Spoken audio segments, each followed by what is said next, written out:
It's about that time to throw some steaks on the grill. We are talking about grilling trends this morning with our friend from Cloverfield's Farm and Kitchen, Janine Washle. Janine, good morning to you. And you were telling me about this recipe. It's a Kentucky black sauce, and it's all the rave right now. It really is. May is National Barbecue Month, and Gun and Garden has a big article about black sauce. It's an obscure sauce that's just now getting its due. Men's Health has a big article. Several other online publications has a big article about it.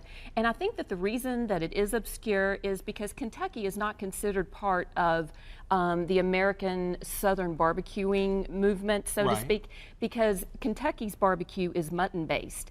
And the definition of Southern barbecue is pork, pork, pork. Oh, absolutely. So we're kind of on the outskirts, and Texas is on the outskirts because they swear by beef.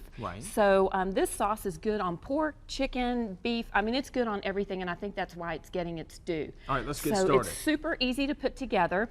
There are 4 ingredients as the base for all black sauce, and that's Worcestershire, lemon and white vinegar, and I just combined it in here, and brown sugar. And after that, you can customize it. You can put onion powder in it, garlic. You can put horseradish, which is my favorite addition to it, and then you can put warming spices in it like cloves and nutmeg. Oh yeah, that's freshly grated horseradish out of the garden, so it's really pungent. Smells good. It is definitely. And what is this here? And that's allspice, nutmeg, salt, and pepper. Wow. Yeah, so it gives kind of a nice warm. So it's tart and it's warm and it's sweet and it's got a little spicy kick. But in 2013, the trends are international flavors, and specifically they are Japanese, Korean, Brazilian, and then of course the American South. Walk me through some of the differences. Well, you have to know flavor profiles. So when I say Japanese, Korean, Brazilian, those sorts of things, we all go yes, but if we don't know what those flavors are, we don't know how to introduce them into our grilling. So I might also define grilling. Grilling is using a grid. It's high heat, it's fast, it's hot, direct heat. But smoking is in an enclosed environment, and you're applying smoke, specific smoke, whether it's hickory or mesquite, cherry, apple, to a meat product to give it a flavor profile. And then barbecue is just meat, and it's usually big, like a goat or a big lamb or a half of a cow or something like that. I mean, or a pig roast. Yes, exactly. That's a barbecue. So when somebody says, "Hey, you want to come over for a barbecue?"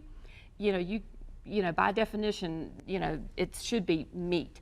It doesn't have anything to do with vegetables or fruit or anything like that. Grilling is vegetables or fruit or something like that. So that kind of explains that. Japanese flavors are things like rice wine, tea, scallions, sesame seeds. And what I love about Korean is that they put sugar on the meat, and so it gives like a sweet note, which is reminiscent of our barbecue. And then, of course, Brazil has the tropical flavors like coconut and orange and lemon and cilantro. The Italians and the Spaniards came together with that, and then of course the American South is pork and chicken, pickles, pie, barbecue, and sweet potatoes. You can cook, you can bake, you can grill. I've had all your products. Talk about this egg contraption here. This makes all the difference in the world. Yes, and this is not called a grill, and it's not called a smoker, it's called a cooker. So the big green egg utilizes aspects of grilling and aspects of smoking, and they kind of come together in this unique way. So it takes a little bit longer than grilling, it takes less time than smoking, and you get a wonderful result. So it takes a little bit of learning because it's got vents and it's got drafts on it, and you have to regulate those in order to get your heat right. But once you get the hang of moving these things around, oh my goodness, the result that you can get is awesome. And this is the way to start. This is an electric starter. You put it in your charcoal. The #1 type of grill is a gas grill, and I think it's because people get nervous about the charcoal. The #1 way to light charcoal still in 2013 is lighter fluid. Stay away from that stuff. That residue is going to mess up your stuff. So this is an electric starter. You can get your fire started in 7 minutes. I timed it yesterday. All right, Janine Washle, Cloverfield's Farm and Kitchen. We're just getting warmed up talking about grilling. If you want this recipe for the Kentucky black sauce, just go on to our website, WDRB.com. That's where you can find Janine's information.